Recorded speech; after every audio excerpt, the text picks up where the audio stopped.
ಜನಪ್ರತಿನಿಧಿಗಳ ವಿಶೇಷ ನ್ಯಾಯಾಲಯದಲ್ಲಿ ಸಿಎಂ ವಿರುದ್ಧದ ದೂರಿನ ವಿಚಾರಣೆ ಆರಂಭ ಆಗಿದೆ. ಸ್ನೇಹಮಯಿ ಕೃಷ್ಣ ಸಿಎಂ ವಿರುದ್ಧ ಸಲ್ಲಿಸಿದಂತಹ ದೂರಿನ ವಿಚಾರಣೆ ಇದು. ನಿನ್ನೆ ಹೈಕೋರ್ಟ್ ಆದೇಶ ಬಂದ ಬೆನ್ನಲ್ಲೇ ಆ ಆದೇಶದ ದೃಢೀಕೃತ ಪ್ರತಿಯನ್ನ ಇವತ್ತು ವಕೀಲರು ಜನಪ್ರತಿನಿಧಿಗಳ ನ್ಯಾಯಾಲಯಕ್ಕೆ ಸಲ್ಲಿಸಿದ್ದಾರೆ. ಕೃಷಿ ಭೂಮಿಯ ಭೂ ಪರಿವರ್ತನೆಯ ತನಿಖೆ ಅಗತ್ಯ ಇದೆ. ಹೈಕೋರ್ಟ್ ತನ್ನ ಆದೇಶದಲ್ಲಿ ಈ ಬಗ್ಗೆ ಸ್ಪಷ್ಟಪಡಿಸಿದೆ. ಆದರೆ ಈ ಬಗ್ಗೆ ಜಡ್ಜ್ ಒಂದು ಪ್ರಶ್ನೆಯನ್ನೇ ಇಟ್ಟರು. BNSS ಅಡಿ ಪ್ರಕ್ರಿಯೆಯನ್ನು ಪಾಲಿಸಬೇಕಾ, CRPC ಅಡಿ ಪ್ರಕ್ರಿಯೆ ಪಾಲಿಸಬೇಕಾ ಅಂತ. ಜುಲೈ 1ಕ್ಕಿಂತ ಮುಂಚೆ ಇದ್ದಂತಹ ಕಾಯ್ದೆ CRPC ಅಡಿ ಪ್ರಕ್ರಿಯೆ ಪಾಲಿಸಬೇಕಾಗತ್ತಾ ಅಥವಾ ಆ ಬಳಿಕ ಬಂದಂತಹ ಹೊಸ ಕಾಯ್ದೆ BNS ಬಡಿ ಪ್ರಕ್ರಿಯೆಯನ್ನು ಪಾಲಿಸಬೇಕಾ ಅಂತ ನ್ಯಾಯಾಧೀಶರು ಪ್ರಶ್ನಿಸ್ತಾರೆ. ಅದಕ್ಕೆ ದೂರುದಾರ ಸ್ನೇಹಮಯಿ ಕೃಷ್ಣ ಪರ ವಕೀಲೆ ಲಕ್ಷ್ಮೀ ಅಯ್ಯಂಗಾರ್ ಅವರು BNSS ಅಡಿ ಪ್ರಕ್ರಿಯೆಗಳನ್ನು ನಡೆಸೋದಕ್ಕೆ ಹೈಕೋರ್ಟ್ ಆದೇಶದಲ್ಲಿ ತಿಳಿಸಿದೆ ಅನ್ನೋದನ್ನ ಮಾಹಿತಿಯನ್ನ ನ್ಯಾಯಾಲಯದಲ್ಲಿ ತಿಳಿಸ್ತಾರೆ ಲಕ್ಷ್ಮೀ ಅಯ್ಯಂಗಾರ್. ಇವತ್ತೇ ಆದೇಶ ಕೊಡಿ ಅಂತಲೂ ಕೂಡ ಮನವಿ ಮಾಡಿದ್ದಾರೆ. ಇನ್ನು ಸಿಎಂ ಸಿದ್ದರಾಮಯ್ಯ ಪರ ವಕೀಲ ಶತಬೀರ್ ಶಿವಣ್ಣ ಕೂಡ ಹಾಜರಾಗಿದ್ದಾರೆ. ಸಿಎಂ ವಿರುದ್ಧ ಸ್ನೇಹಮಯಿ ಕೃಷ್ಣ ಅವರು ದೂರನ್ನ ಸಲ್ಲಿಸಿದ್ರು ಜನಪ್ರತಿನಿಧಿಗಳ ನ್ಯಾಯಾಲಯಕ್ಕೆ. ಆದರೆ ರಾಜ್ಯಪಾಲರ ತನಿಖೆಯ ಆದೇಶದ ವಿರುದ್ಧ ಸಿಎಂ ಹೈಕೋರ್ಟ್ ಮೆಟ್ಟಿಲೇರಿದ ಬೆನ್ನಲ್ಲೇ ಅದಕ್ಕೆ ತಡೆಯಾಗಿತ್ತು ಪ್ರಕ್ರಿಯೆಗಳಿಗೆ. ಈಗ ಆ ತಡೆ ತೆರವಾದ ಬೆನ್ನಲ್ಲೇ ಇವತ್ತು ಜನಪ್ರತಿನಿಧಿಗಳ ನ್ಯಾಯಾಲಯದಲ್ಲಿ ವಿಚಾರಣೆ ಆರಂಭ ಆಯಿತು. ನಂತರ CRPC ಅಡಿ ಪ್ರಕ್ರಿಯೆಗಳು ನಡಿಬೇಕಾ, BNS ಅಡಿ ಅನ್ನುವಂತಹ ಒಂದು ಕ್ಲಾರಿಟಿ ಬೇಕಿತ್ತು ನ್ಯಾಯಾಲಯಕ್ಕೆ. ಆ ಹಿನ್ನೆಲೆಯಲ್ಲಿ ಕೆಲ ಕಾಲ ಬಗ್ಗೆ ಮಾತುಕತೆಯಾಗಿ ಈಗ ವಿಚಾರಣೆಯನ್ನ ಕೆಲ ಕಾಲ ಮುಂದೂಡಿತು. ಮತ್ತೆ ಇನ್ನು ಕೆಲ ಹೊತ್ತಲ್ಲೇ ವಿಚಾರಣೆ ಆರಂಭ ಆಗತ್ತೆ. ಹಾಗಿದ್ರೆ ಇವತ್ತೇ ಆದೇಶ ಹೊರಬೀಳುತ್ತಾ?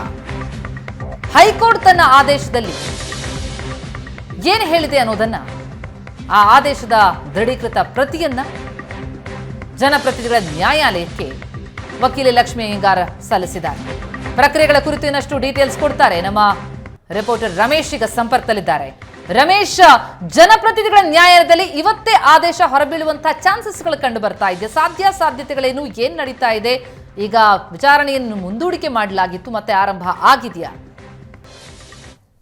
ಪ್ರತಿಭಾ, ಅಂದ್ರೆ ನಿನ್ನೆ ಹೈಕೋರ್ಟ್ ಪೀಠ ಒಂದು ಆದೇಶವನ್ನು ಏನ್ ಮಾಡಿತ್ತು ಅಂದ್ರೆ ಸಿದ್ದರಾಮಯ್ಯ ಅವರ ಒಂದು ರಿಟ್ ಪಿಟಿಷನ್ ಅನ್ನ ವಜಾ ಮಾಡುವ ಮೂಲಕ ಈ ಒಂದು ಪ್ರಕರಣದಲ್ಲಿ ತನಿಖೆ ಅಗತ್ಯ ಕಾಣ್ತಾ ಇದೆ. ಜೊತೆಗೆ ದೂರುದಾರರು ದೂರು ಕೊಟ್ಟಿರುವಂತದ್ದು ಸರಿ ಇದೆ. ಜೊತೆಗೆ ಪ್ರಾಸಿಕ್ಯೂಷನ್ಗೆ ರಾಜ್ಯಪಾಲ ಕೊಟ್ಟಿರುವಂತಹ ಆದೇಶ ಸರಿ ಇರೋದ್ರಿಂದ ಅಂದ್ರೆ ಸಿದ್ದರಾಮಯ್ಯ ಅವರ ಪತ್ನಿಗೆ ಅಂದ್ರೆ ಅವ್ರ ಕುಟುಂಬಕ್ಕೆ ಲಾಭ ಆಗಿರೋದ್ರಿಂದ ತನಿಖೆ ನಡೀಬೇಕು ಅಂತ ಹೇಳಿ ಒಂದು ಆದೇಶವನ್ನು ಮಾಡಿದ್ದು. ಆ ಆದೇಶದ ಪ್ರತಿ ಸಮೇತ ಸ್ನೇಹಮಯಿ ಕೃಷ್ಣ ಮತ್ತೆ ಅವರ ಪರ ವಕೀಲರು ಕೋರ್ಟ್ ಮುಂದೆ ಹಾಜರಾಗಿ ಆದೇಶದ ದೃಢೀಕೃತ ಪತ್ರವನ್ನ ನೀಡುವ ಮೂಲಕ ಆದೇಶವನ್ನು ಮಾಡಿ ಅಂತೇಳಿ ಮನವಿಯನ್ನ ಮಾಡ್ಕೊಳ್ತಾರೆ. ಆ ಒಂದು ಆದೇಶದ ಪ್ರತಿಯನ್ನ ನ್ಯಾಯಾಧೀಶರಾದ ಸಂತೋಷ್ ಗಜಾನನ್ ಅವರು ಅವು ಸ್ವಲ್ಪ ಪರಿಶೀಲನೆಯನ್ನ ಮಾಡಿ ಆ ಮೂಲಕ ಈಗ ತನಿಖೆ ಆರಂಭ ಆದರೆ ಯಾವ ಒಂದು ಕಾನೂನಿನ ಅಡಿ ತನಿಖೆ ಮುಂದುವರಿಬೇಕು ಅನ್ನುವಂತ ಒಂದಷ್ಟು ಕನ್ಫ್ಯೂಷನ್ ಇರೋದ್ರಿಂದ ಆ ಸಂಬಂಧಪಟ್ಟಂತೆ ಈಗ ಮುಂದೆ ಯಾವ ಪ್ರಾವಿಷನ್ ಅಡಿ ಅಂದ್ರೆ ಆಯಾ ಕಾನೂನಾಗಿರುವಂತ CRPC ಅಡಿ ಅಥವಾ ಜುಲೈ 1ರಿಂದ ಹೊಸದಾಗಿ ಆರಂಭ ಆಗಿರುವಂತ BNSS ಅಡಿ ಒಂದು ತನಿಖಾ ಪ್ರಕ್ರಿಯೆಗಳು ಆರಂಭ ಆಗ್ಬೇಕು ಅನ್ನೋ ನಿಟ್ಟಿನಲ್ಲಿ ಒಂದು ಪ್ರಶ್ನೆಯನ್ನು ಕೇಳಿದ್ರೆ ಅದಕ್ಕೆ ಸಂಬಂಧಪಟ್ಟಂತೆ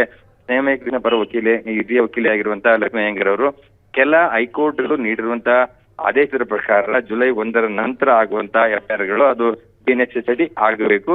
ಆದ್ರೆ ಈ ಒಂದು ಹೇಳಲಾಗ್ತಾ ಇದೆ ಇದು ಮೊದಲು ಆಗಿರುವಂತದ್ದು, ಈ ಹಿಂದೆ ಆಗಿರೋದ್ರಿಂದ ಹೊಸ ಕಾನೂನಡಿ ಮಾಡ್ಲಿಕ್ಕೆ ಸಾಧ್ಯ ಇದೆಯಾ ಇಲ್ವಾ ಅನ್ನುವಂತ ನಿಟ್ಟಿನಲ್ಲಿ ಒಂದಷ್ಟು ವಾದ ಪ್ರತಿವಾದಗಳು ನಡೆದು ಆ ಸಂದರ್ಭದಲ್ಲಿ ಕೆಲ ಕಾಲ ನ್ಯಾಯಾಧೀಶರು ಒಂದು ವಿಚಾರಣೆ ಮುಂದೂಡಿರುವಂತದ್ದಕ್ಕೆ ಸಂಬಂಧಪಟ್ಟಂತೆ ಒಂದು ಕ್ಲಾರಿಟಿಯನ್ನು ತೆಗೆದುಕೊಂಡು ಮತ್ತೆ ಇನ್ ಕೆಲ ಹೊತ್ತಲ್ಲಿ ಮತ್ತೆ ವಿಚಾರಣೆ ಆರಂಭ ಆಗ್ಬೇಕಾಗಿರುವಂತದ್ದು ಪ್ರತಿಮಾ. ಅಂದ್ರೆ ಈ ಇದಕ್ಕೆ ಇನ್ನು ವಿಚಾರಣೆ ಆರಂಭ ಆಗಿಲ್ಲ. ಜೊತೆಗೆ ಈ ವಾದವನ್ನ ನಾವು ಗಮನಿಸಿದ್ರೆ ಕೋರ್ಟ್ ಎಲ್ಲೊಂದ್ ಕಡೆ ತನಿಖೆಗೆ ಆದೇಶ ನೀಡ್ಲಿಕ್ಕೆ ಮುಂದಾದಂತೆ ಕಾಣ್ತಾ ಇರುವಂತದ್ದು. ಅಂದ್ರೆ ತನಿಖೆಗೆ ನೀಡಿದ ನಂತರದ ಪ್ರಕ್ರಿಯೆಗಳ ಬಗ್ಗೆ ಚರ್ಚೆ ಆಗ್ತಾ ಇದೆ ಅನ್ನುವಂಥದ್ದನ್ನು ನೋಡಿದಾಗ ಇಲ್ಲಿ ಸಿದ್ದರಾಮಯ್ಯ ವಿರುದ್ಧ ತನಿಖೆಗೆ ಆ ಕೋರ್ಟ್ ಆದೇಶ ಮಾಡುವಂತದ್ದು ಬಹುತೇಕ ಖಚಿತ ಅನ್ನುವಂಥದ್ದು ಒಂದು ಸ್ಪಷ್ಟ ಆಗ್ತಾ ಇದೆ. Pratima, thank you so much Ramesh ತಮ್ಮೆಲ್ಲ ಮಾಹಿತಿ.